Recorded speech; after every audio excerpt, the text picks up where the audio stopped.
Hare Krishna, everyone. Welcome to this week's edition or episode of the Hare Krishna Project podcast. This is episode number, we should have a drum roll here, number 188. Yes, Haribol. episode 188, which means that we are just 12 episodes away from our 200th episode. Yes, I cannot believe it myself that we have got this far. And I have traveled the breadths and lengths and of the planet to find a suitable guest for episode number 188. Before I announce who he is, I just want to thank our ever growing global audience for being supportive and for tuning in each week. Do not forget, if you're watching this on YouTube and you haven't already, please hit the subscribe button so you can be kept updated about future podcasts and video productions from the Hare Krishna Project. Or if you're watching this on Facebook, and if you haven't already, please do like or follow the Hare Krishna Project Facebook page. Those are the two ways you can watch these podcasts and be kept updated about all the things we're doing here at the Hare Krishna Project. Okay, episode number 188. I am absolutely delighted to welcome our guest this week. It's Nityananda Prabhu. Hare Krishna. Hare Krishna, Narada Prabhu. Nice to be here with you. I feel very honored to be your guest on your podcast.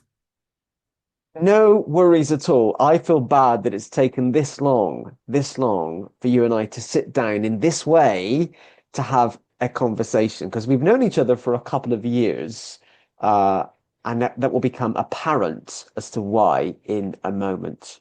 Yes. Uh, Well, to be honest, in your defense, you did ask me quite some time ago. I then saw the message quite recently. But honestly, at that time, I didn't have so many interesting things to say. But now I think I have some nice things to reveal. And so for the viewers, you might want to stay watching through the podcast. I love how humble you are, but also quite kind of like telling a story. Stay tuned to find out what happens. Um, okay, so you had media training or something. Maybe you have. Maybe you have.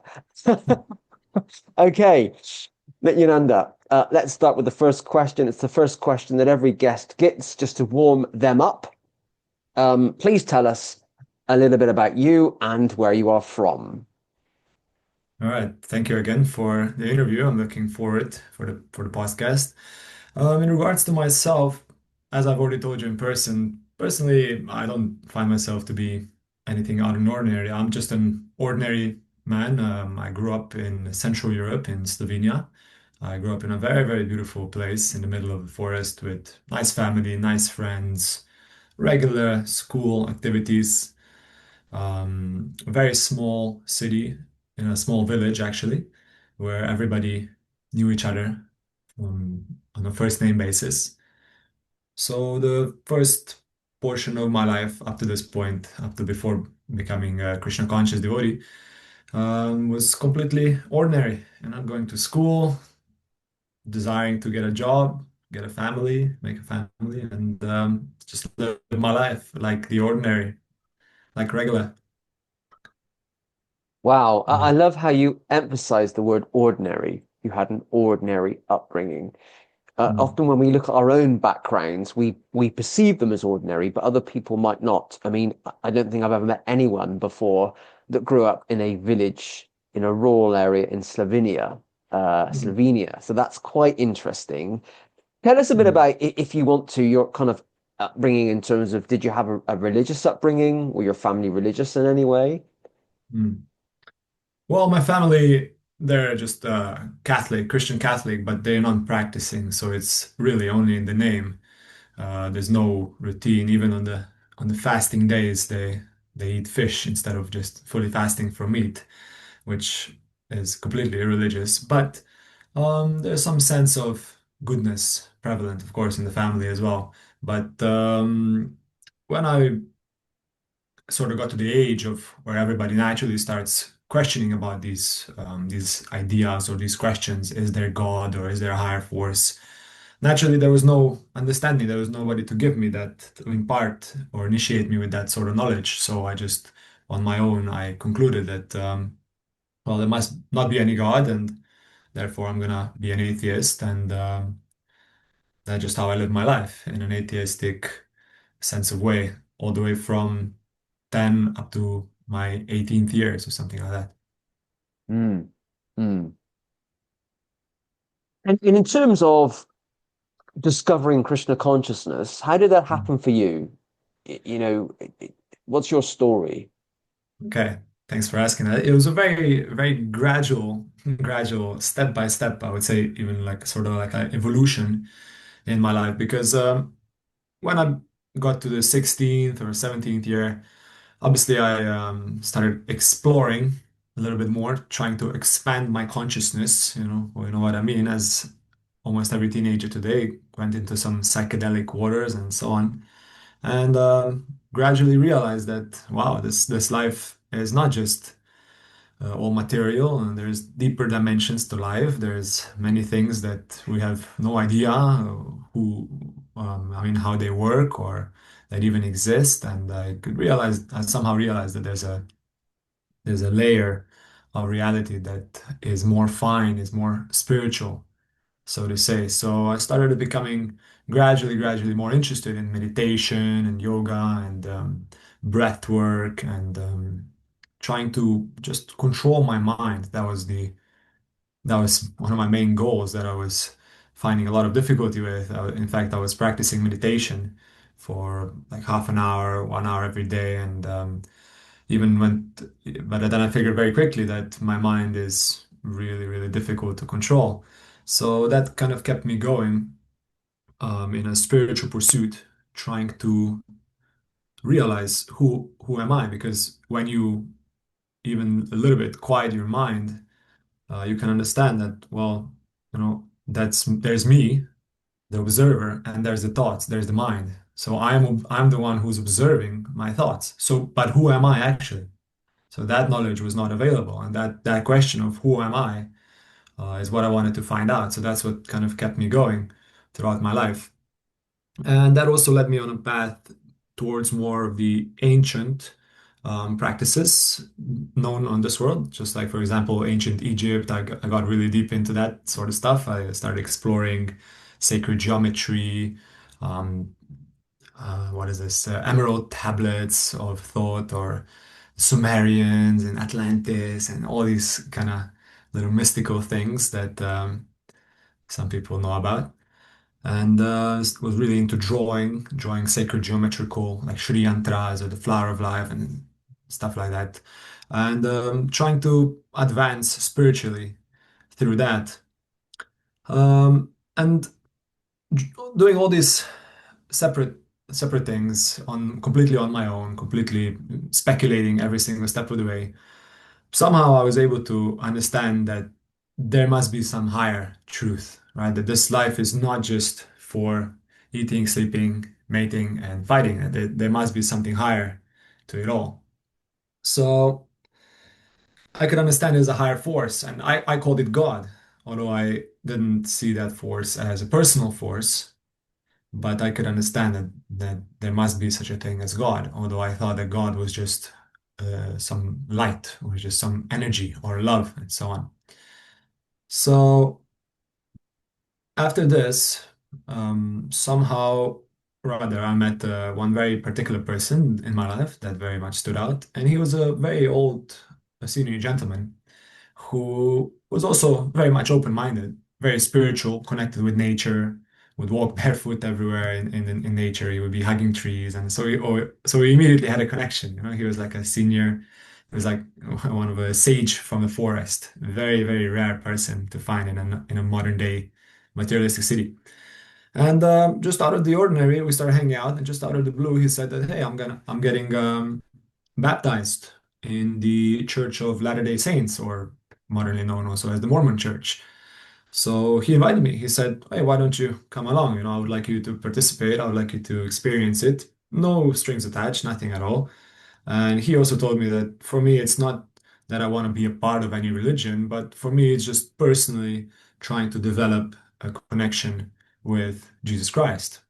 And at that time, I was also very much enthused about this idea because I can understand that Christ consciousness is our original higher spiritual consciousness, which is a consciousness of universal love for everyone, which I believe that, and definitely Christ, Lord Jesus Christ, also emanated and also enacted, embodied. So I was like, okay, that sounds very cool. What's the harm, Let me go there. And obviously, they can't brainwash me. I know more than them. So I went there and I was observing observing the baptism or the initiation by water, as it is called. And I just looked at him, and as he was being dunked into the water, and when he came out, I just felt a lot of love. And then I was thinking, wow, hey, this is very cool. Like, somehow or other, this desire to also experience this unity and friendship and community sense behind it also awakened. And I was like, yeah, you know what? I also want to get initiated because it's not, I want to get baptized because it's in the name of Jesus Christ. It doesn't, for me at that time, didn't have to do anything to do with the church or with the organization or with the religion. It was simply to deepen my personal relationship with Jesus Christ. And so I got baptized, and then going gradually to the churches, the monks, the priests there, are very nice people, very pious people. Always love meeting them even now. They would gradually be preaching to me, and somehow they helped me understand and they made me accept that Jesus Christ is a person. And similarly, because Jesus is a person, therefore the Father also must be a person. They wanted me to admit that. And they wanted me to admit that he has a spiritual body. So at the time, I still remember I was very rebellious because they were telling me that, oh yes, God is a person, and you admit it, make a vow that yes, you accept that God is a person. I remember saying to myself that I'm gonna say it just so they feel pacified, so they think they brainwashed me. But actually, I know more than them. I know that God, cannot be a person because he'll be limited or this and that. But I accepted it anyway. I said, yes, God is a person. And this I believe to be a very crucial point in my life because later on, after just after getting a book from one of my personal friends about Krishna consciousness, in fact, it was the Srimad Bhagavatam by Srila Prabhupada. One friend just randomly gave me the Srimad Bhagavatam as we were talking. He ran into his house. He brought me the Srimad Bhagavatam, second canto, in fact, and it was full of dust. Like the cover of the book was this thick of dust, just like my heart at at that time. So I took that book and I was looking at it. I couldn't even see the cover of the Srimad Bhagavatam. So I started swiping off the dust and I see the beautiful face of Lord Krishna there smiling at me. And I was like, wow, who is this? And I go and I grab the book like this and I start running back home because it was raining. And I got back home and I just started reading it. And I just started reading it for 10 hours every single day, on and on and on. And I couldn't stop. I was like hooked. I was glued to the Srimad Bhagavatam. And I think I read it like 3 or 4 times over before even realizing that Srila Prabhupada has even many other books. I thought this is just the one book.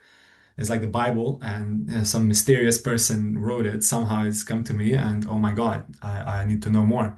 So this going back to the point where I accepted that God is a person, um, I truly believe it helped me because when I read from Srila Prabhupada that yes, God is a person, but he is not a person just like you or me. He is a transcendental person with a transcendental Satchit Ananda body. That means his body is full of pleasure and full of knowledge, eternal. And then it just kind of just like clicked, like, yes, this is what it is. Although he is a person, he is not limited within the form.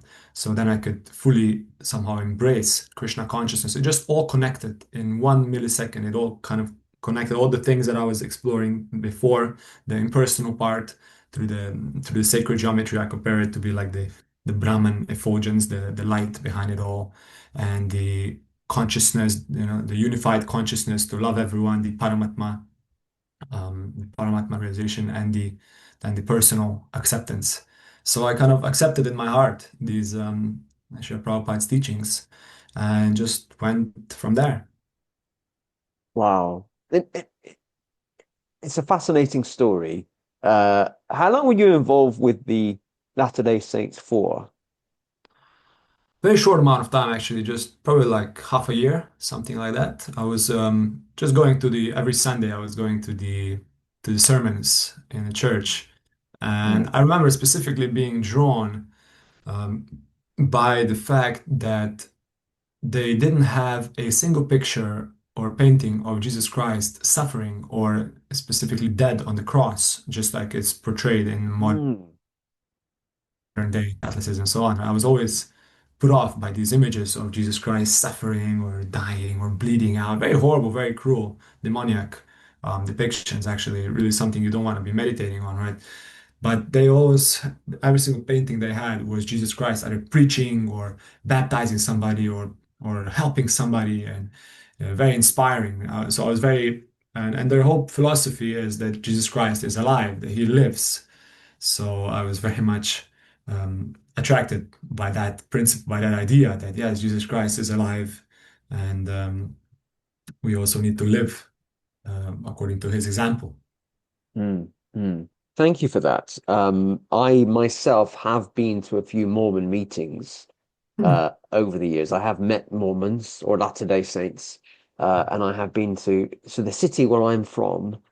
Uh, there's quite a big Mormon church, or Oh, sorry, Latter-day Saints church. They don't like the term or the word Mormon anymore. They've kind of gone off of that. yeah. Uh, I think that the president, who's actually just passed away at the age of 101, Hmm. because I think that so the leader of the church is the president, who's also a prophet, and I think he gave a dictum or gave an order that we shouldn't use the term Mormons anymore. We're Hmm. just Christians, like other Christians, Hmm. and we're the Latter-day Saints. I remember saying to some Mormon friends of mine that actually that might be so, but you're a very different type of Christian. And actually, I think it's helpful if people know the difference, not in a critical way, but actually because Hmm. your theology is very different from most other Christian groups. But my experiences of Latter-day Saints are is they're very friendly, they're Yeah. very nice. And actually, the word I can think of is sattvic. They're quite sattvic Yeah, I in agree. terms I of agree completely.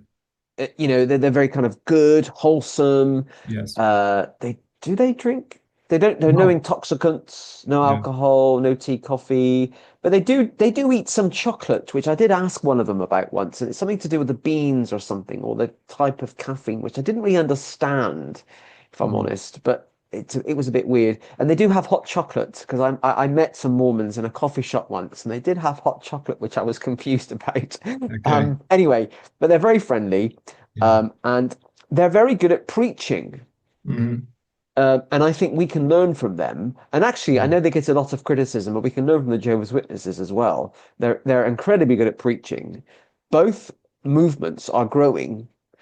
Those that preach, those that spread the message, grow. But anyway, yes, the Latter-day Saints. To my knowledge, Nityananda, you're the first guest ever that is an ex Mormon or ex-member of which is great. So it's only taken 188 episodes to get to you. And I remember at A level, I was doing an A level in religious studies, and I Hmm. was doing an essay on comparing different Christian groups, and one of the ones I Right. chose was the Mormons.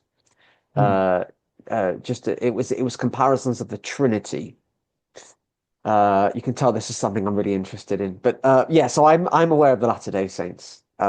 Very friendly group of people. Okay, but obviously you're not a follower of the Church of Jesus Christ of Latter-day Saints anymore. I've made that assumption based on the tilak on your head. Well, you'll be surprised because in the Bible, in Revelation 14:1, where there's a specific chapter about Lord Jesus Christ coming back on the cloud, surrounded by 144,000 of his followers, and this is in the Bible, everybody can check, it is specifically written that Jesus Christ will come back with 144,000 of his followers, and their foreheads will be marked with the seal of God. So, what else is the tilak than the seal of God?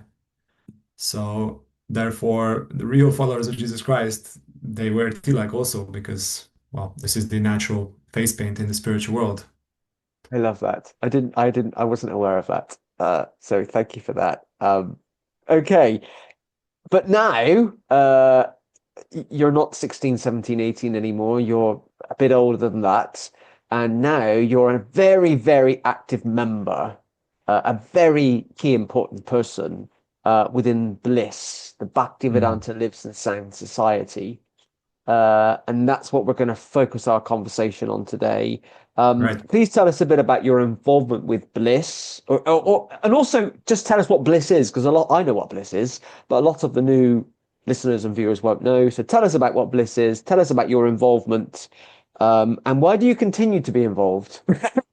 Sure. There you Thank go. you. Floor is yours. Thank you for the very expansive question. This is a really nice floor I can answer in many ways. I'll sit back But and relax and listen. all right, all right. I'll just say very simply, simple for the simple. The bliss, it's in the name. It means Bhaktivedanta lives in sound society.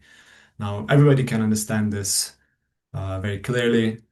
Um, but with other words put, BLISS is an international society for Krishna consciousness. That's really what it is. It's an independent Hare Krishna movement meant to spread the teachings of Bhaktivedanta or Srila Prabhupada, specifically A.C. Bhaktivedanta Swami Srila Prabhupada, all around the world. And the emphasis is on following his teachings, the spiritual philosophy of Krishna consciousness, and also glorifying the example and the teachings of and the personality of Srila Prabhupada. This is the key central point of our organization specifically, which is we are one of our missions and one of our goals, or one of our, how to say, one of our channels of activity is to preserve the teachings of Srila Prabhupada as they are, and also to restore the teachings to as they are, or as they should be, as Srila Prabhupada himself wanted them to be. So that's this in short for everybody. And Bliss, the whole purpose of Bliss is to make ourselves first convinced about Krishna consciousness, and to, with this conviction, to go out and face the elements and preach Krishna consciousness to others who are also frustrated with material life, who have no solid, no meaningful purpose in materialism, who just don't enjoy eating, sleeping, fighting, mating like animals anymore in their life. And for those who are yearning for some higher purpose, for some higher fulfillment within their life. So that's why Bliss is established, so more people like this can join and we can cooperate. And with this joint force, challenge also the materialistic way of life, not just create some separate cult, some separate little um, closed off group of devotees and then do everything on our own. No. In Bliss, we want to change the surface of the world. We want to challenge this material mainstream idea of global materialism, because it is a very dangerous cult, actually. This materialistic cult, or cult of materialism, as we like to call it, is a very, very widespread, a widespread ideology, and it's based simply on the idea that I'm this body and that's it, bas, that's nothing else. So therefore, everything around me belongs to me, and I'm just gonna enjoy, enjoy, enjoy, and there's no consequences because there's no life after that. So we want to challenge the rascal scientists and the rascal astrologists and the rascal leaders of society who are following this nonsense ideology, or this nonsense philosophy, and who are also exploiting the general mass of population with these nonsense ideas such as evolution or Big Bang or the moon and so on and so forth. So we are here um, to establish the dominance of Krishna consciousness, actually the philosophical superiority of Krishna consciousness, materialistic ideas in a logical, reasonable, and philosophical approach. So I think this is quite of a kind of a good explanation. And I've been involved personally myself for. the last 4, coming up to 5 years now that I've been living here in London, that I've dedicated my whole life as a full-time monk. And I'm really nothing, special. I'm just a das and a das and a das and a das. I'm just a servant of a servant. And I'm not being humble. It's just how it is. I have no really such any extraordinary qualities, I would say. But I like to serve. I like to do things. I like to be practical with my hands as well, because I also believe that um, on the side track, as the movement requires lots and lots of brain, lots and lots of philosophy, lots and lots of um, spiritual work. It also requires physical endeavor, such as building temples, establishing, farming. All these things are a part of the Krishna consciousness movement. So I like to somehow um, I find enthusiasm in doing these things. So my involvement in the temple is more like I consider myself a sort of like a janitor. I like to fix things. I like to replace broken things. I like to keep track of everything that we need, all the shopping, all the food, the activities that are going on, the schedules or the finances. I manage those things. So nothing special really. Well, I Uh, really admire how humble you are, particularly when you refer to yourself as the janitor, which means cleaner. I actually know you're the temple manager, uh, but if only most or all temple managers were just as humble as you and just describe themselves as the janitor, that would be wonderful. And you're doing a great job. I mean, I was only with you about 2 weeks ago, and I visit the Bliss Temple whenever I can, and it's always very clean and it's very orderly, and I can certainly tell that you're there in the background, keeping everything not under control necessarily, because Krishna's in control, not us, mm, but keeping everything in order. mm, Um, Tell us a bit about so Bliss has you're in London. You have a temple yeah, in London. yeah. It's a wonderful temple. I've been many times. What in terms of Bliss's not necessarily Bliss's projects, but in terms of the day-to-day life at Bliss, what happens in the temple, and tell us about maybe going out and preaching. Tell us about some of Sure, that. sure. Well, I'll start first. Thank you for your praise. The only reason why the temple was so clean is because we cleaned it before you arrived. I mean, you know how it is. And Srila Prabhupada also says, and I find great delight in this. Srila Prabhupada says that the temple should be like a beehive, the devotees always running around. And although I do like to keep it always clean, because cleanliness is next to godliness, it should be as clean as possible, always. But it does also, get messy, as naturally we're not like some superhumans to keep it always spotless. Although that would be very nice, especially my wife. She's very pedantic about this, to keep it always very clean, which I appreciate very much. Um, but sometimes in the busy nature of our daily day-to-day life, things do also get misplaced or left behind, or somebody forgets to clean their plate, and then it's so many things. But I suppose that's just life in general, isn't it? There's always things changing and there's always things moving around. So it's nice because it creates a lot of life in the temple. The atmosphere is very lively. So that's how I can sum up the daily life. And that's what I love about the Bliss as well, that there's a lot of activity, there's a lot of life, there's a lot of movement going around. It is, after all, the Krishna consciousness movement that many times our teacher, His Grace Purja Prabhu, he makes this point that this is the Krishna movement. We gotta move, we gotta do things for Krishna. So, and to break it down, well, we wake up early in the morning, do our morning sadhana, do the Mangala Arati, the entire program. We have a beautiful Tulsi Puja. We have been blessed by Krishna with very, very beautiful Tulsi plants, very luscious Tulsi plants. We have a dedicated growing area for Tulsis. Maybe you've seen her in person as well. They're very beautiful and they keep on growing. And then we have morning ecstatic kirtans, something that we might be known as for ecstatic kirtans. They do get quite ecstatic. Luckily, our temple is in a separate is in a it's a separate standalone house, so the neighbors don't have so many complaints about the loud mridanga banging like crazy at 7 or 8 in the morning. Um, and then we take nice, delicious prasadam cooked by our cooks, especially the girls. Lately, the Matajis, they've been really getting into the cooking, and I'm eating like a pig every day, uh, which is my greatest service to take as much prasadam as possible. And then we go out, yes.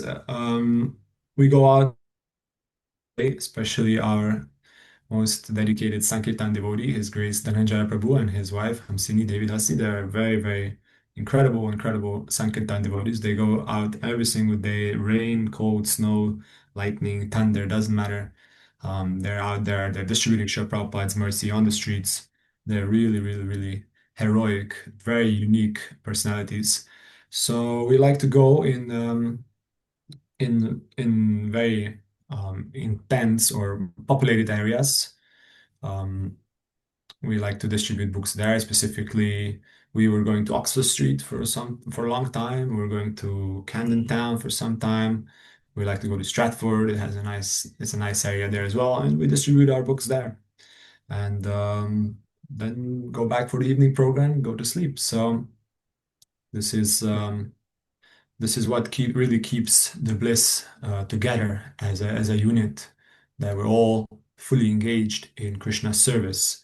And Mm, specifically, this book distribution is the topmost business. And even there's many, many quotes from Srila Prabhupada, mm, how important, how essential this book distribution is, and how appreciative Prabhupada is whenever we distribute even a single book. He was. I remember hearing one recording from Srila Prabhupada where even he was crying because his Guru Maharaj told him to distribute books, and he says, "And you are helping me in distributing these books." So he was crying. It was very emotional. So yeah, this is how we can give Srila Prabhupada to people directly by distributing one of his books. So we find great in great pleasure and great satisfaction in distributing these spiritual books, because every single one of us here in the Bliss Temple actually has come because of the books, either the books or the live streams or the classes that His Grace Purja Prabhu holds every single day, morning and evening. Every single one of us has come because of appreciation of the spiritual philosophy of this knowledge. So that's really what keeps us together. So is that how you personally discovered Bliss? You saw Bliss on the internet. You discovered them on Facebook, maybe?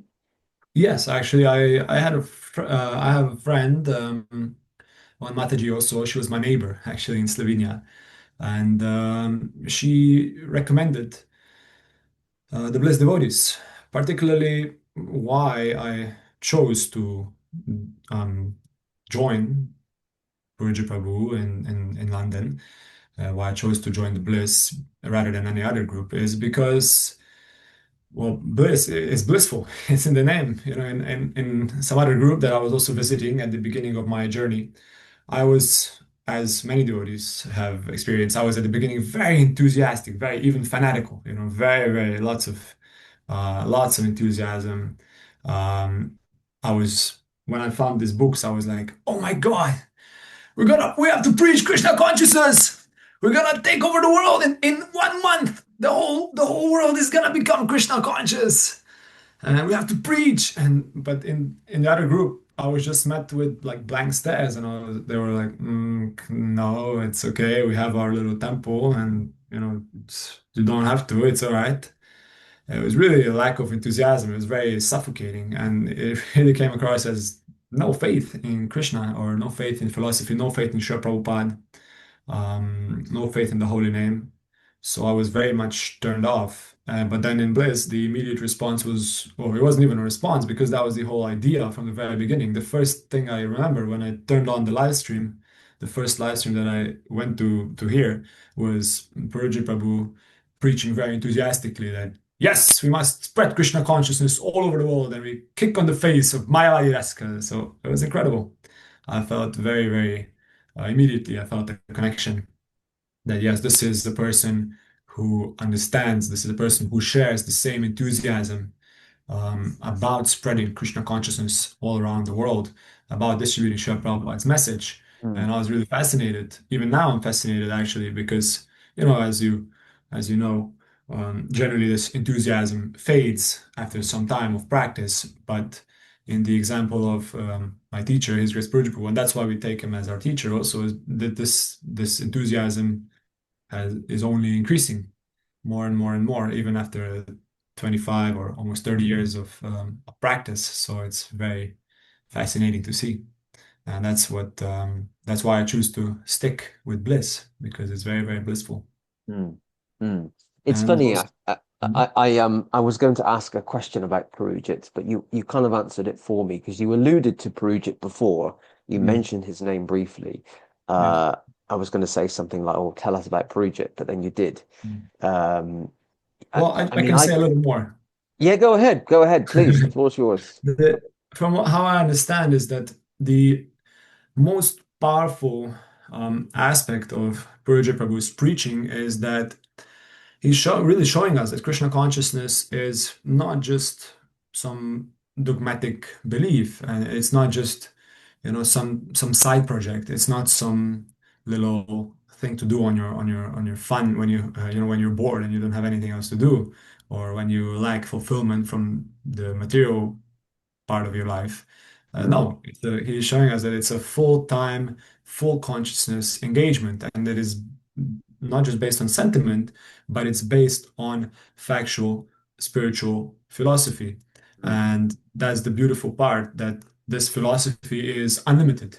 It's not that, okay, now we have the books and we have the temples and well, we have so many devotees, and now let's just chill and hands up, and I'm gonna eat pakora, I'm gonna take gulab jamuns and be happy.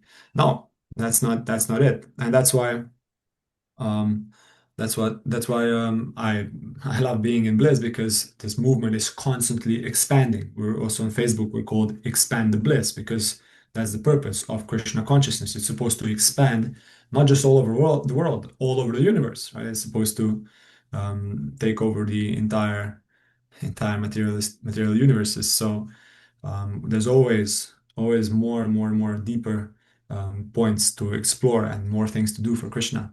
So, and that's why it will spread, because in Bliss, we're not keeping the movement locked in our temple. We're not keeping the movement locked within some meaningless sectarian designation that, oh no, we're from this group and you're from that group, and that's why we hate you. No, if you have some sincere desire to serve Krishna, to serve Srila Prabhupada, and to expand Krishna consciousness, then let's join. Let's cooperate, and let's do it together. That's what it means. Sankirtan. It means together. So that's what really is very, very attractive. That there's no bias because oh, you're from that group or you're from this. Of course, we must see with discrimination. If somebody is bogus, we must also take care of our own. We must take care of our own self as well. We mm, can't now compromise our own spiritual standing. We can't compromise the principles of Srila Prabhupada.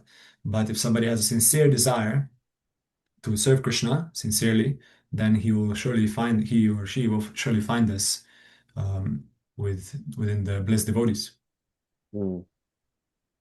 I've certainly always been impressed with Bliss's desire to work with others, engage in collaborative working, and Mm. certainly the conversations I've had with you, Parujit Prabhu, and other members of Bliss have been I've always found very inspiring. You're very open-minded in that sense, and I do often feel there's this whole desire to keep growing, keep expanding, keep preaching. Yes. And whenever I visit the Bliss Temple, there's always new people there. And you're very successful at attracting younger Western people. So, Mm. in other words, people that look like me and you, which Yes. is great. Mm. And I would say, not that I have been to every temple community in Britain, but you're probably one of the more successful ones in Britain in terms of reaching out to young Western people. And also you've been very good at that through social media and using social media wisely for Krishna's service.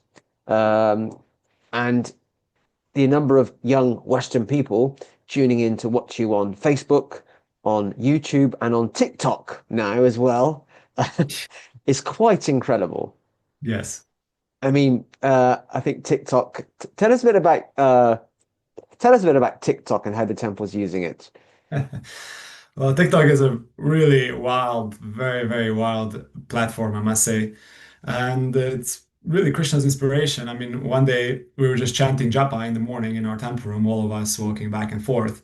And I just had an inspiration to, hey, let me just set up this TikTok live stream. Let's see if somebody is going to want to watch us. For some reason, I just put in the name Hare Krishna Cult.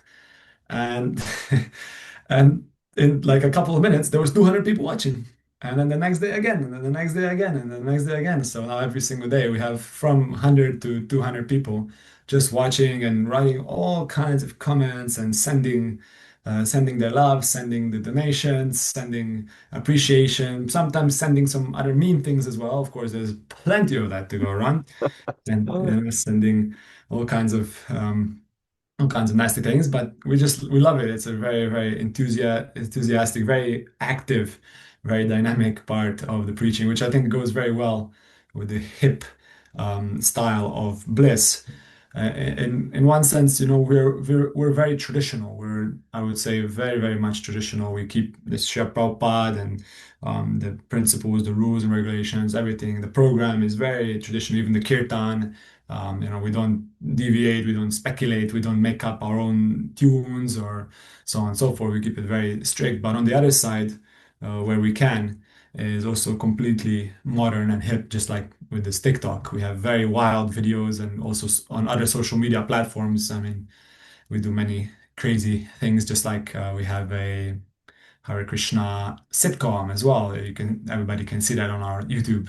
I mean, how many times have you seen a Hare Krishna sitcom? I personally I have not seen any other Hare Krishna sitcom rather than ours, and I believe there's like 4 episodes which are very cool. Like there's even one scene where we're dragging one of the devotees up the stairs, and forcefully shaving off his beard, and cool things that we get around to. So it's never a boring day within the preaching of Oh, Bliss. Mm, So that's just one of our projects because it's very important to keep the movement fresh. It's very important to, like you said, to attract young general population around yourself. It's not necessary that we want Western population. I mean, if we were operating a temple in India, we would be trying to attract the Indian population, the neighbors, and so on. But since we're operating in London, or Bliss London, that's why we're trying to get the local demographic of which would be in this area, white or whatever, but English speaking, young, fruitful, fresh population. So mm, mm. that's one of our projects. Of course, we're working on many other things. If you want me to go into it, I Yeah, also. I'll ask you that question in about 30 seconds, the question about other Okay. projects. But All right. when I was at the temple the time before last, I think Hmm. it was, and I think Maitreya Rishi Prabhu was just setting up the camera ready for the uh, evening talk. And he set Okay. up TikTok. And for the first 30 seconds, the TikTok, the phone camera was on me. And all of a sudden, within 30 seconds, I had like 200 people just looking at me. And people were like, all these people were asking, who is that guy sitting in, it was just very weird experience. Yeah, yeah. And so I'm personally not on TikTok, but I'm pleased that it's doing wonders for Bliss. Mm, mm, Okay, so Nityananda Prabhu, tell us a bit now about some of the other projects that Bliss is running, okay. and then why are you involved and why are you enthusiastic about them? But Bliss is doing so much. I Mm. just can't keep up. Whenever I turn on social media, I see Bliss is doing a brand new thing. So tell us a bit about some of Bliss's current projects. Okay. So thank you for asking, for giving the opportunity. To make it easy, I'm gonna go from, of course, all the projects are very important and ultimately it's all to serve Krishna, but I'm gonna go from the so-called least important to the most important one by one by one. So I have here. It's a very nice literature. It's a very hotly distributed book. It's called No Time, a chronic disease of the common man. And this is our most widely distributed book in London. We distribute around, so on a good month, we actually distributed 1,092 of these books, just hand in hand in person to people in London, and people just love it. They're just grabbing it. So many people they take it just because of the title, because the number one response, if you've ever been preaching, or if anybody watching has ever been preaching in the streets of London, oh, no time, no time, no time. I'm busy. I have no time. Or you have no time. Here you go. This one's for you. Take it home. And it's a very nice book. I recommend everybody should read it. This is a book, all these books are based solely on the authorized statements of Srila Prabhupada. So there's no speculative content whatsoever inside. And then we have another one, is all made by His Grace Purja Prabhu. This is the teachings of Lord Buddha from the Vedic point of view. So Mm, very important point. This book is actually I like to explain this book as a connection from the Vedas between Buddha, with Shankaracharya, with Ramanujacharya, and with Lord Chaitanya Mahaprabhu, and with Srila Prabhupada, and with the modern philosophy in the world. Because and many times people they can't place Buddhism, or they even can't connect all the religions between themselves. They think, and Buddhism is in this box, and then Shankaracharya is in this box, and the Gaudiya Vaishnavas are in this box, and so on. But actually, no. All these saints, they come through history um, to spread one message, but that message is evolving gradually, gradually, gradually, in accordance um, to the level of spiritual understanding or spiritual advancement of the population at a certain time and place. So Buddha also fits a very, very key part in this role, and therefore our teacher, Sri Spiritual Prabhu, he has very kindly created this book, Teachings of Lord Buddha, all with beautiful, let me show you just real quick, beautiful artwork. mm, This is just the beginning. This book took approximately 3 years of intense endeavor and editing and so many difficulties. And this book is very special. There's a picture on almost every single page. That's actually how Srila Prabhupada wanted his books to be presented. Nowadays, we see in many books, pretty much every single Krishna conscious book is there's text, and then there's pictures all in the middle, all stacked up one next to another, and then the entire book is just text, text, text, text, text. And although of course all these books are transcendental and very relishable, very nectarian, but that's just not the best what it could be. Srila Prabhupada wants also his books to be, his philosophy to be also accompanied by a painting or a picture or the artistic depiction of the point being made. So that's really a revolutionary part that I have personally have not seen anywhere else except in the books produced by BLISS. So, for example, this book, Teachings of the Buddha, contains 5 hand-drawn artworks. Every single one of them took more than 200 hours. And this one is Buddha comes to stop animal killing. A beautiful picture of Lord Buddha with a cow. And you can see, like, there's a picture pretty much on every, it's a little hard to list, so please excuse me, but there's a picture on pretty much every single page. So, and beautiful artwork just like that, and so on. So I've very I've revolutionary. read I've read both of those books, by the way. Okay, No so Time and the Teachings of the Lord. So I have read them both.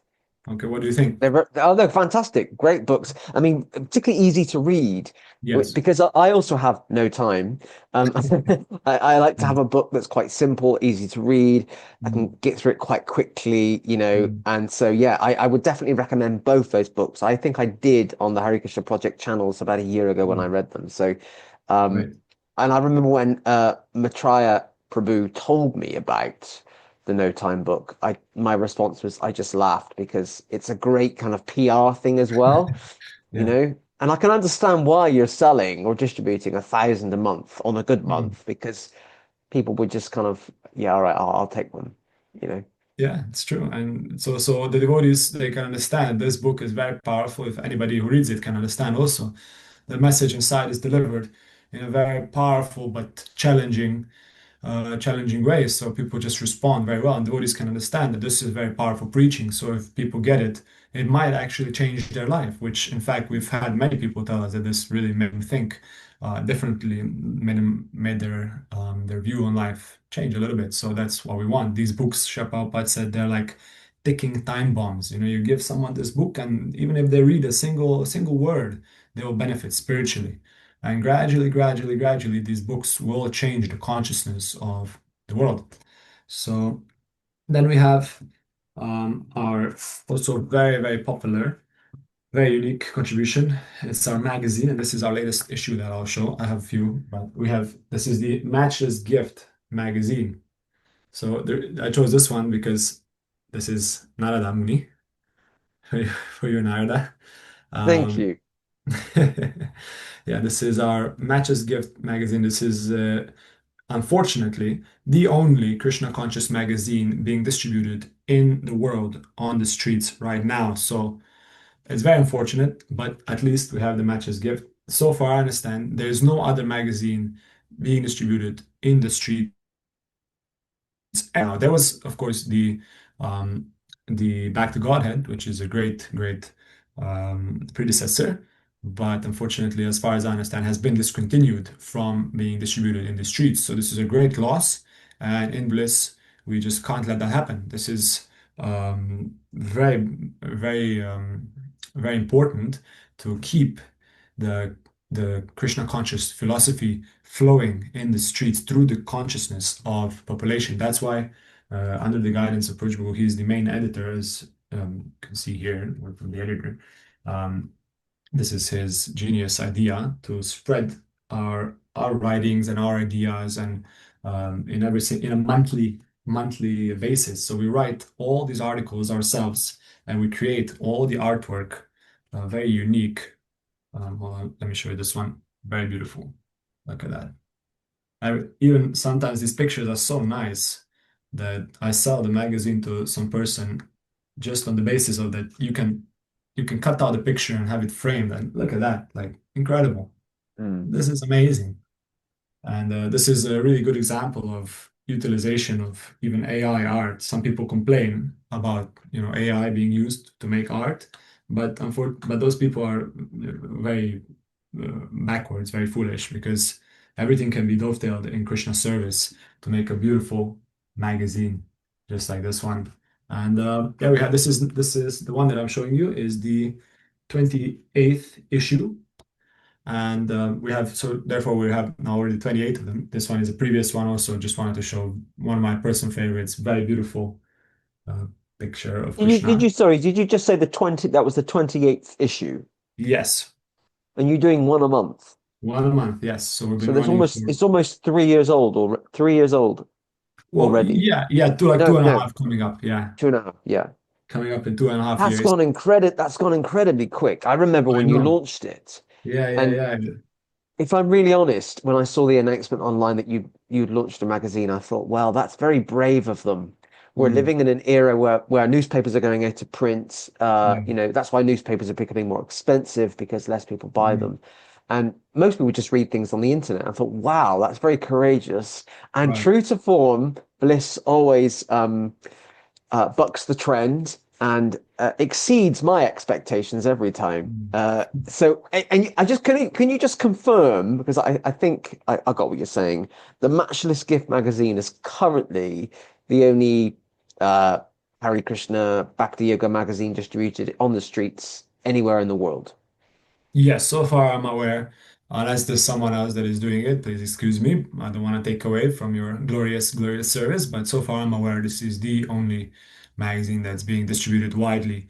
We distribute 100 copies every single month. We used to do 250, but it was just a little much, so we had to a little downscale it, unfortunately. But that's why we would also appreciate from the worldwide devotee community to support us in this Mm. endeavor because of course, it's a very enthusiastic service, but we would really appreciate more devotees to show their support for this preaching mission because it's obviously there's only a few of us. It's not an easy endeavor to make all the articles, make all the artwork, deal with the printing, the shipping, and the distribution all by ourselves.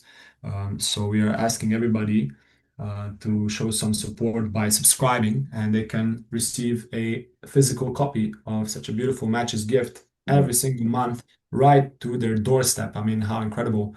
And every single cent goes to maintain our temple, which is a very, very necessary contribution as well, because our temple, as you know,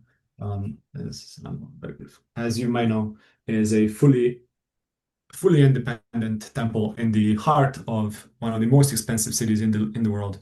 So it is not an easy endeavor at all to keep it going. So we appreciate every single cent that very kind devotees send in through the world.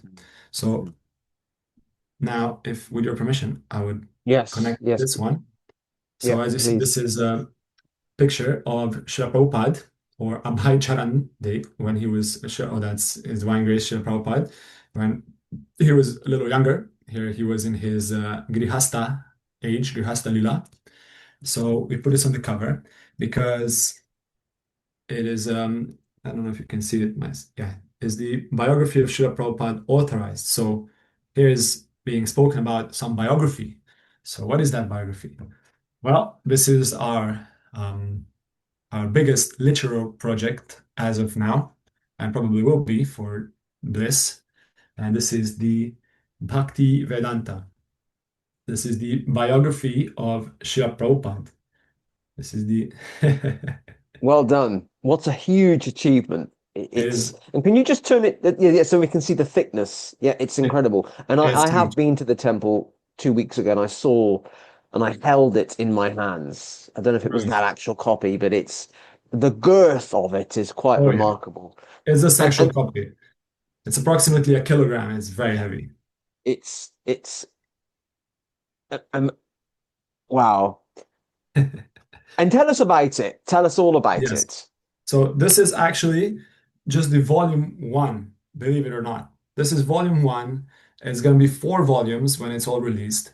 But so far, as of now, this is an authorized biography of Srila Prabhupada by His Grace Pujya Prabhu. And Pujya Prabhu, he has been working on this for the last 10 years of his devotional service. So this is a huge, huge, huge project. And this is really a culmination of all of Pujya Prabhu's love and devotion to Srila Prabhupada, our divine spiritual master. And the best part is that, as with other books as well, this is simply based on authorized statements of Srila Prabhupada. This book contains no imagination, no speculation, no unauthorized editing, no radical changes. And as we have unfortunately seen with some other unauthorized biographies, what makes them unauthorized is that they're downsizing or minimizing the position of the Acharya, minimizing the position of Srila Prabhupada, aka portraying him as an ordinary man. In many biographies, it's written that Srila Prabhupada was suffering, or was an ordinary man, or was old and senile. Even sometimes they say, "My God." So this one is not like them. So in this first one, um, it's not just a biography, actually. This is, many times I say, um, if the Bhagavad Gita is like the Bible of the Krishna consciousness movement, this biography is the Bible of Srila Prabhupada, right? This is not just Srila Prabhupada's life, but this is Srila Prabhupada and everything around him.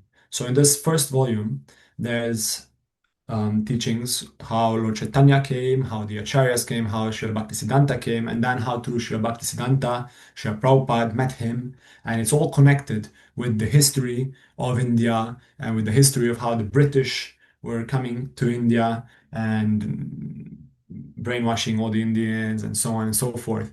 And at the same time, it's all connected with how the Krishna consciousness movement was gradually progressing in India. And it's really, really authoritative, not just a spiritual book to derive spiritual inspiration, but also historical. For example, we had to even purchase many books. So, for example, I'm just now reading about this portion. There's just our bookmark here. Some Rabindranath Tagore and how the history of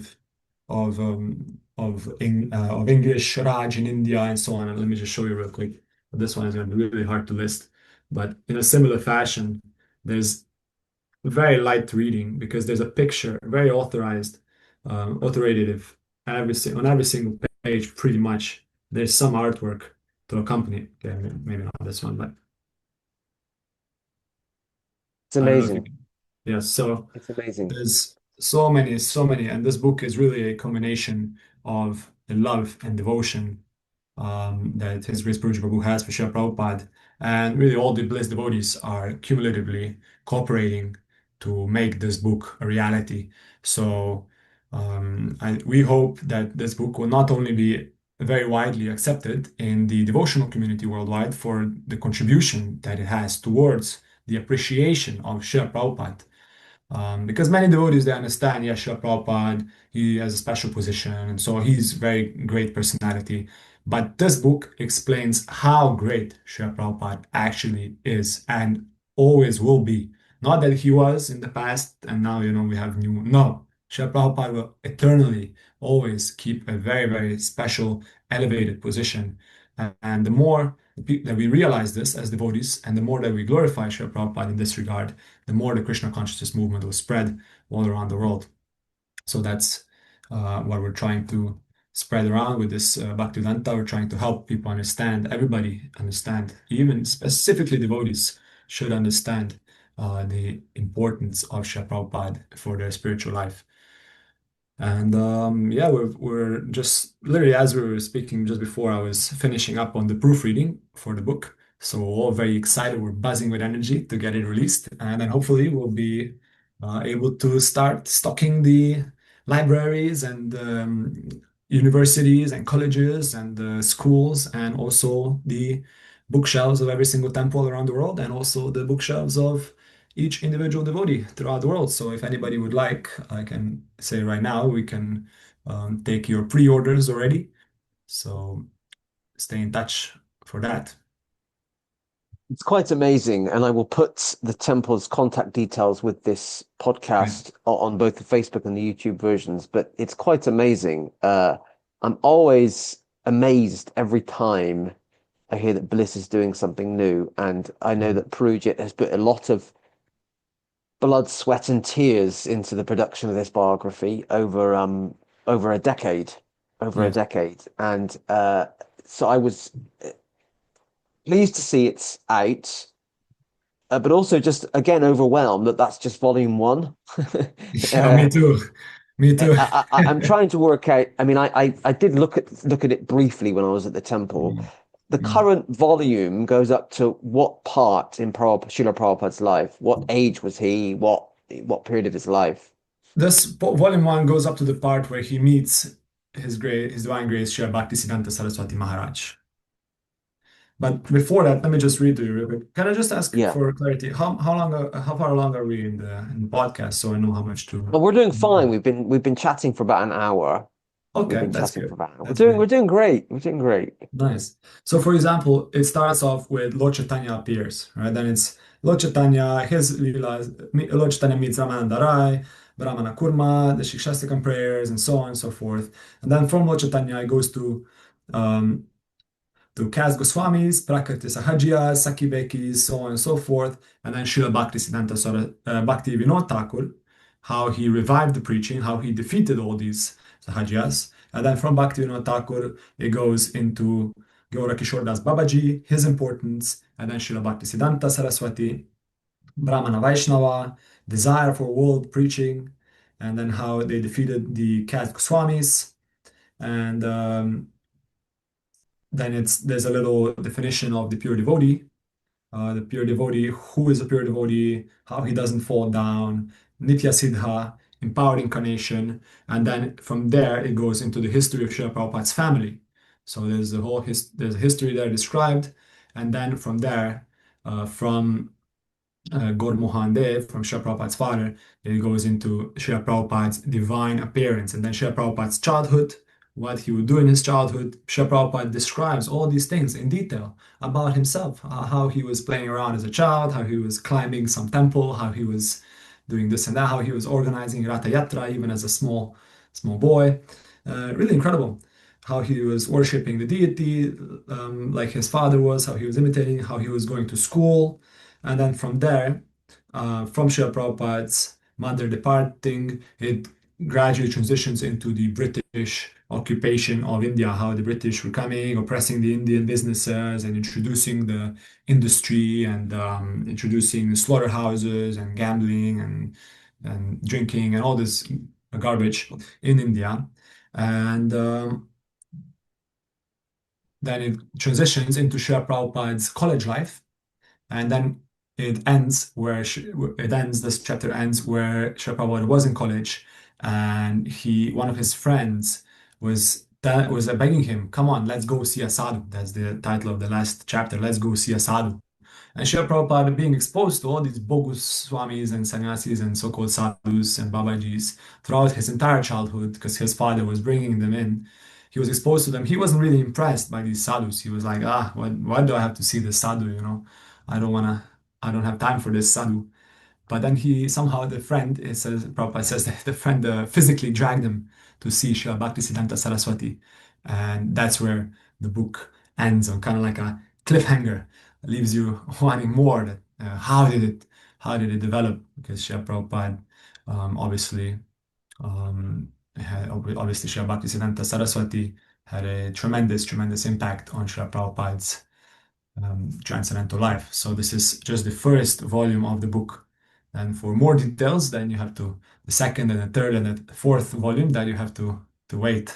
Mm, You have to stay in mm. touch. But it's really incredible.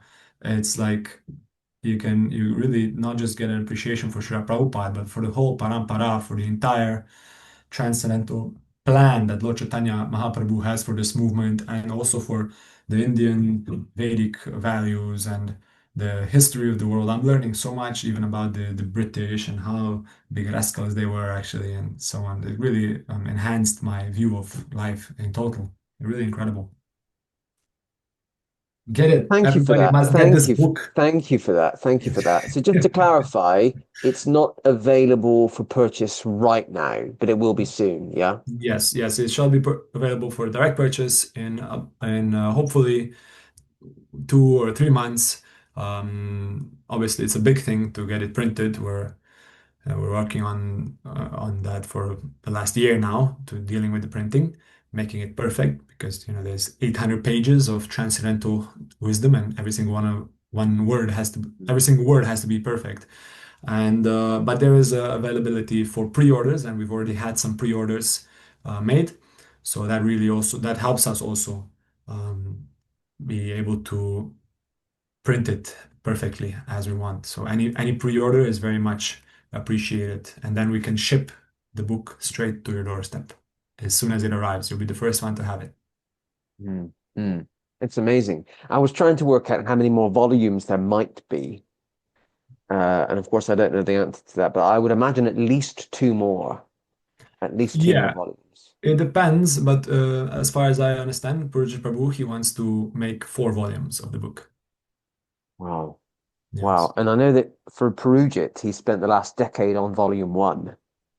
Yes. So, well, I was going to say it might take 30 years. It won't take 30 years, but I know I Right. think there's probably a different pace now, isn't there? Hmm. Now the first one, and now there's a team of you to support him. Yes. It's different. It's not going to take 10 years. It's Hopefully gonna not. yeah, it's there's a different pace now, but it's wonderful. And I often think that the devotees at Bliss never sleep because you're all doing so many things which is great. Hmm. Can I just Okay. interrupt you for a minute? Because I Yeah, think, let me just check my camera. I think it might actually, hopefully not die, but I just have to check it here. no worries, no worries. I'll let you look at my wall of Krishna here for a second. Wow, wonderful. And so I've been in that room so that viewers and listeners know that's the Yes. Bliss guest room. Yes, this I is haven't I the. haven't stayed in, but I've sat in. Uh-huh. And also we about a year and a half ago, Hmm. the Hare Krishna Project delivered a murti of Srila Prabhupada Oh, yes, to that was amazing. this temple. And Prabhupada was living in the guest room for a while. Yeah, actually, right now here where I'm sitting, Yeah, our that party was was an right here. adventure. That was very nice. I myself, and another member of the team were in France. We were with some other friends of ours. I'm just friends with people in different groups and mats, and I love people working together. And we were Mm. visiting the Radha Kripa mission, and they said, "Hey, would you like to take Prabhupada home?" And I'm thinking, where is Prabhupada going to go? And I immediately thought of Bliss. I immediately thought of Bliss, Thank you and it so was a much. very, it was so if anyone when people see the videos from the Bliss Temple, the Mm. Murti of Prabhupada, Srila Prabhupada, was brought by myself and another devotee in the van that I used to have. And one thing just to say about the journey before we move on is that every time when I had that van, every time I returned to England from France, the customs always wanted to check my van, always wanted to search it, see if I had drugs or something. And I said to this other devotee with me, they're going to want to search the van. I will need to explain who Srila Prabhupada is. I'll have to explain, I was just like, I was Wow. laughing, but then they didn't want to search the van. Wow. Literally, they just, oh yeah, fine, go through, go through. It was the quickest I have ever returned to Wow. the UK from France. Wow. It was completely Krishna's arrangement. It Yeah. was, I remember that trip. So I should take Prabhupada with me more often. Yes. I suppose that would have been also quite difficult to explain because the guy on the border he would ask you, so what is this statue? Is he alive or and you would have to say, well, yeah, he's alive. So then, oh, where's his passport? Well, he doesn't Yeah. have a passport. And I think my worry was that they would want me to do something to the Murti of Prabhupada, or they would want to do Definitely. something to the Murti of Prabhupada, Yeah, yeah. to see what was inside. And I was quite worried about that, but Oh, wow. nothing very, Wow. well, not Wow. bizarre because nothing's bizarre in Krishna consciousness. Hmm. Um, Thank you for that. And I'm going to That's put fine. details to the temple's website, YouTube, Facebook, etc., etc. All right. Uh, Beautiful. with Appreciate it. this recording. Okay, a few more questions. I can't believe we've been Yeah. chatting for well over an hour. It's That's just like wow. it's like we're old friends. Okay, uh, great projects. I love them all. Okay, what are your thoughts, Nityananda? What are your thoughts on the current condition of the global Hare Krishna movement? Ooh, that's a that's That's a a big question, and yeah, like, that's a little opposite of what we've been discussing now, really, yeah, because yeah. it's all been very nice and uplifting and enthusiastic, but now I have to give. You can give a positive response if you want to. Hmm. I want to, and of course I can start with the positive, sure, Yes, please and do. Please do. I as always there's always devotees. Krishna always sends some devotees. There's always devotees. There's always some preaching going on. Um, there's always some light there in the darkness of Kali Yuga, right? There's always some activities going on. However, that's pretty much all I have to say. From my point of view, I will say that it does seem like it's in a very poor state. Although there are activities and there are temples and there is also book distribution and there is also some Harinam and so on, but it just seems like it's almost like half asleep, when you kind of like woke up, but you just didn't really yet wake up and you're kind of in that drowsy state, not knowing what to do or not really focused. So that's my perception on how I see the global worldwide Krishna consciousness movement. And this is based what in reality, because on the street, when we're dealing with people, if I tell them I'm from the Hare Krishna movement, the 99% of people say, huh? Who is that? What is Hare Krishna? Never heard of it. And then the rest, the 1%, they say, oh yeah, the Hare Krishna. I remember you from the 70s. Where did you go? So many times we meet senior people, they come up and they're like, I love you guys from the 70s. I remember you in the 80s. Wow, with George Harrison and so on. What happened? Where are you guys? What happened? So I tell them, yes, that's my question as well. What happened? This is the sad state, unfortunately, that we can see today. And this is right now what is going on in comparison to the 70s is one sense it is a disaster because in the 70s, Hare Krishna was a household name. Everybody knew Krishna. Everybody knew Hare Krishna. Oh, is Hare Krishna? They're here again. Oh, they're singing again. Okay, let me join them. Let me take some prasadam. Let me see what it's all about. But right now, you can see there's nobody knows. Even in the 70s, there was some interview, and Dhananjaya Prabhu was just telling me earlier that somebody was asked, what are the main attractions for London, for people in London, when you go to see London? And they said, you have to see the red buses and the black cabs and the Hare Krishnas. Very important. Those are like the three landmarks of London.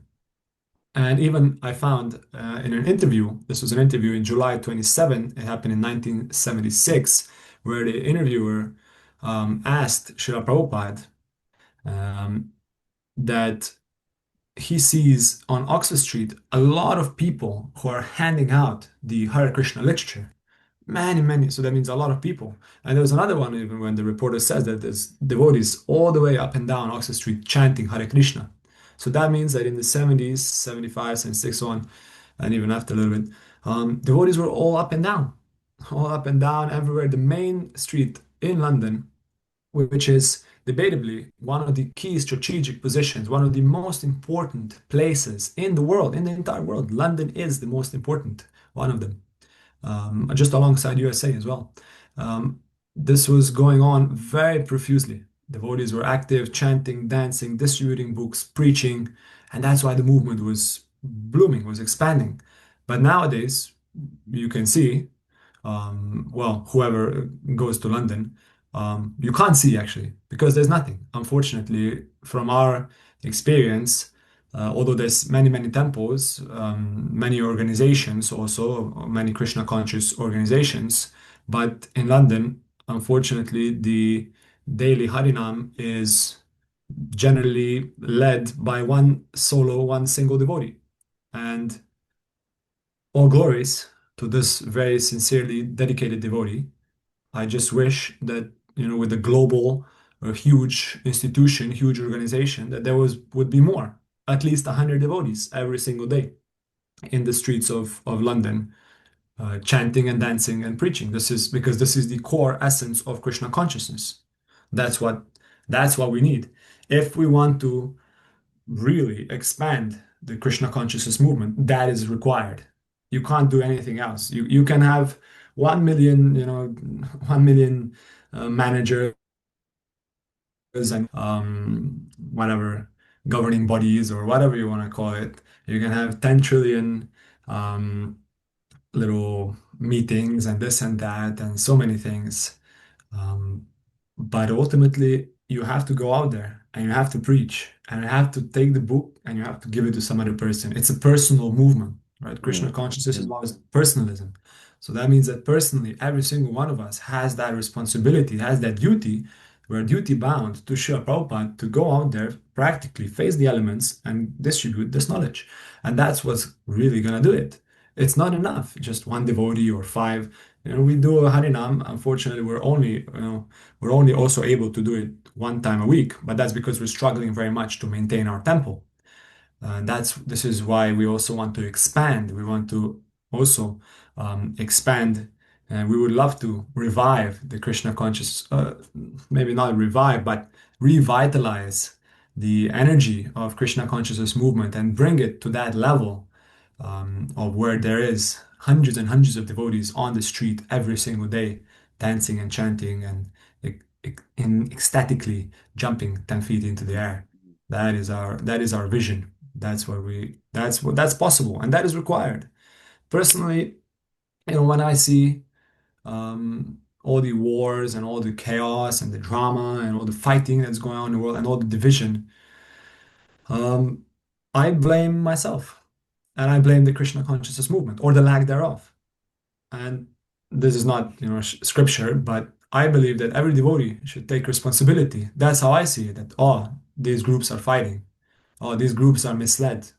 Oh, these groups are going to war. It's our fault. because we have not preached sufficiently. And factually, it is so. Because if we preached nicely Krishna consciousness, if we gave this knowledge to people that you are not this body, Mm. then all these conflicts would end, would be given up.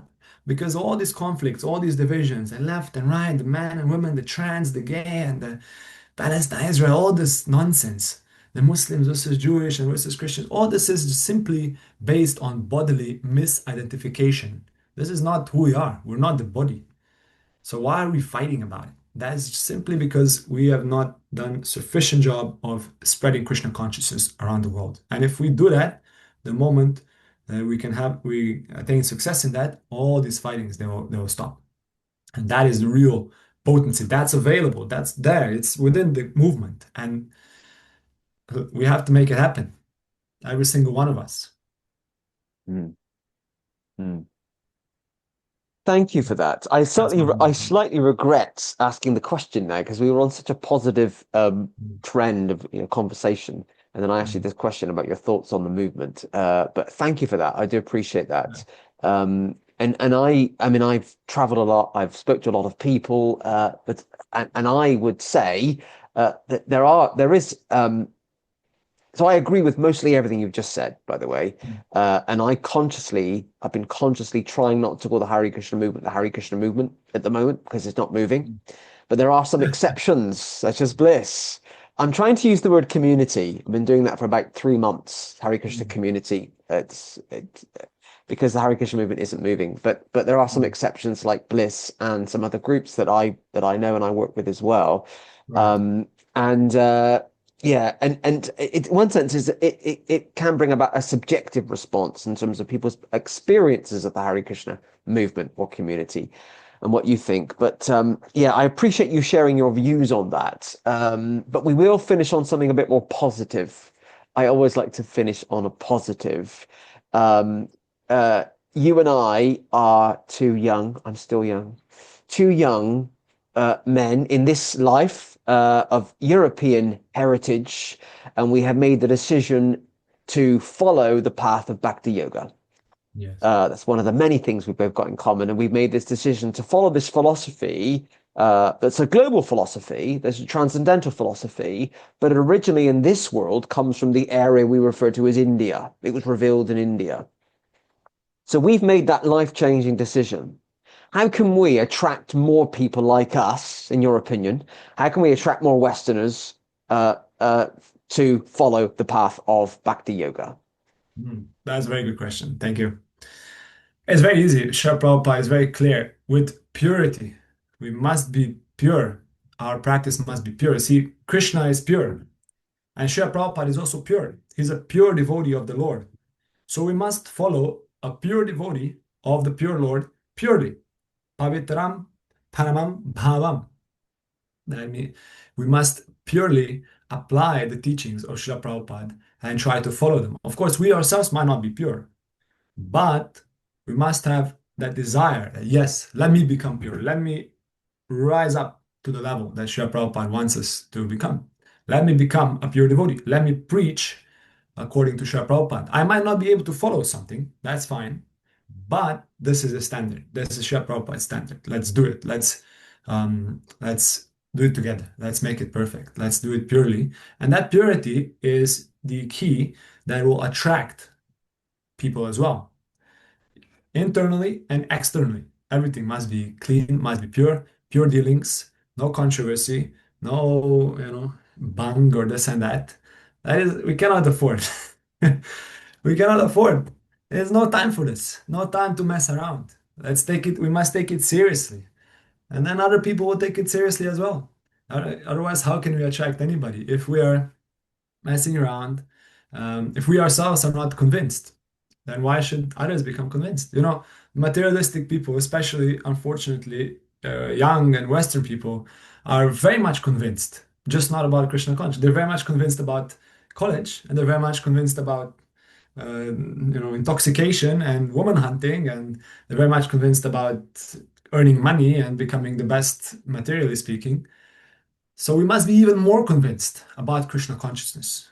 If it truly is a higher, more advanced way to live your life, um, more perfect way to live your life, then we must show it also by example. Therefore, we must act purely in Krishna consciousness. We must make it our life and soul. The mission of our spiritual master must be our life and soul. And based on that, when we are when we are ready, when we ourselves are fixed up in this devotional service, Krishna will send. Krishna will send everything, not just the people. Krishna will send the Lakshmi, the money, the finances, the buildings, the land, everything, everything. Srila Prabhupada says that Krishna is ready to give us the entire world. Why not? He is the owner. He is the supreme controller. He's the possessor of everything. But he doesn't because we're not ready. So we must be very sincere, and we must be absolutely sincere. And if we want to approach the absolute truth, we must be absolutely truthful with ourselves. That means we must absolutely truthfully take up to this Krishna consciousness movement. And then automatically, people will be attracted. Because otherwise, we can have a big show. We can have big temple, big devotees, big deities, big festivals, everything very decorated, ornate, very beautiful girls, decorated makeup and all that. But it just doesn't touch the heart, does it? It touches only the the material desire. Oh, that looks very attractive. Oh, and maybe if I become a devotee, then I also get this beautiful girl and I can live in a beautiful, golden palace. Oh, very nice. But then also the people will be fake. If we are fake, if we are simply displaying the externals, then we will attract similar birds of a feather that flock together. We will only attract those that are attracted to external, and this will not help. We need fully sincere devotees that are ready to dedicate their full consciousness for Krishna. Mm, mm. Thank you, Nityananda Prabhu. That was a wonderful answer of giving some thoughts and ideas and worthy suggestions of how we can attract more Western people. I often use the example of some Christians and Jehovah's Mm. Witnesses call it witnessing, witnessing. And I think we need, as Gaudiya Vaishnava practitioners, as followers of Prabhupada, we should be better witnesses. So we are encouraging people to follow these principles and these regulations and chant these number of rounds as a minimum per day. We should also be doing the same. We should be doing the same, and you should practice what you preach. So Mm. of course, I completely agree with you on that one, and yeah, and I think Bliss is one of the few. I'm going to be honest here. Bliss is one of the very few Hare Krishna communities in Britain that is growing. Mm. That is growing, particularly amongst Western people, and that term is open to interpretation. What do we mean by Western? And that's probably Right. another podcast in itself. I'm referring to people that are of, I'll just be quite blunt, people that are of Caucasian heritage. Right. And I don't mean that in any mean way or racist way or anything. Prabhupada came to the West in the 60s and 70s to reach out to people of, native origin of those countries. Yes. Um, and that's what we should be focusing on. And I love the fact that Bliss is doing that. Um, what I'm going to do, I know I've said this already, but I'll say it again, Nityananda Prabhu. I'll put a link to all of your Facebook, your TikTok, you're on everything, Instagram. Are you on Snapchat? No. That's one that we're not at. You found us. I was asked to join Snapchat once, but I wasn't sure what the reason was, so I didn't join. And your website and everything. And I Right. know so many devotees that have actually joined the movement, the community, Mm. because they've been listening to Parijit Prabhu online. They've been Mm. listening to his talks, and Yes. he and you're inspiring people all around the Mm. world, which is wonderful, which is great. And I have no doubt that other exciting things will be coming up as well at Bliss over the coming months and years. Yeah. And I'm looking forward to supporting that in any way that I can. Um, uh, Nityananda Prabhu, I think you're the seventh. I get confused. You're the sixth or seventh member of Bliss that I've interviewed on this Mm. podcast. There's only one member of Bliss that hasn't been interviewed, and I don't want to embarrass her. Narrows it down quite a bit. I don't want to embarrass her because she's quite shy. It's not your wife. I have interviewed your wife before, about Yeah, 2 years ago, actually. But yeah, there's yeah. one young woman in Bliss that is very shy. She gives the impression that she's shy, but actually her Mm. social media indicates she's not shy at all. So I'm going to keep pestering her until she Good, says yes. good. Um, because I think she's probably got a fascinating story to tell. Mm. Everybody does. Mm. So, Nityananda Prabhu, I'm going to say goodbye to the viewers and listeners at home or wherever they watch these podcasts. And you just stay in the room, stay in the Zoom room, and we'll have a brief, stay in the guest room, and we'll have All right, well, with that beautiful plant behind you, and we'll have a brief chat after. But a big thank you to Nityananda Prabhu for being our 188th guest this week on the Hare Krishna Project podcast. And I'm not sure how best to say this, but if anyone is keeping track, we've just surpassed our nearest competitor in the Hare Krishna community by one podcast. wow. It's taken a while to catch up, but we are a competitor. Quite actually talked about healthy competitions quite good. There's a number of references and statements to that. So we've just Yes. surpassed on podcast productions our nearest competitor by one podcast. So I'm going to keep going because I quite like doing this. Okay, so a big thank you to Nityananda Prabhu for being our guest this week. Congratulations, Do Narada. And thank you thank so you. much for having me. No worries at all. Thank you for being so easy to talk to and being willing as well, which is great. To all our viewers and listeners at home, do not forget, if you're watching this on YouTube, please hit the subscribe button if you haven't already, so you can be kept updated about future podcasts and video productions at the Hare Krishna Project. And you might be kept updated as well about different books and things going on. And Nityananda certainly keeps track of what we're doing here at the Hare Krishna Project because he used a certain word about 10 minutes ago that I used about 2 weeks ago in a special video that I produced. So he does watch what I'm doing, which is Oh, great. yes. I'm keeping my eyes I, on you. I thought it was just me and my mum that watched, and her sister Julie and her friend Sarah. But and don't forget, if you're watching this on Facebook, if you haven't already, please do like or follow the Hare Krishna Project Facebook page. You will have seen that I've just announced I'm continuing my UK tour this weekend. I'm going to Manchester, Blackpool, and Barnoldswick. Who's ever been Wow. to Barnoldswick? I'm going to meet one person that lives there who supports the Hare Krishna Project. But it's worth it. Okay, so until next week, I will see you all soon. Thank you very much. Hare Krishna. Hare Krishna, Jai Shila Prabhupada.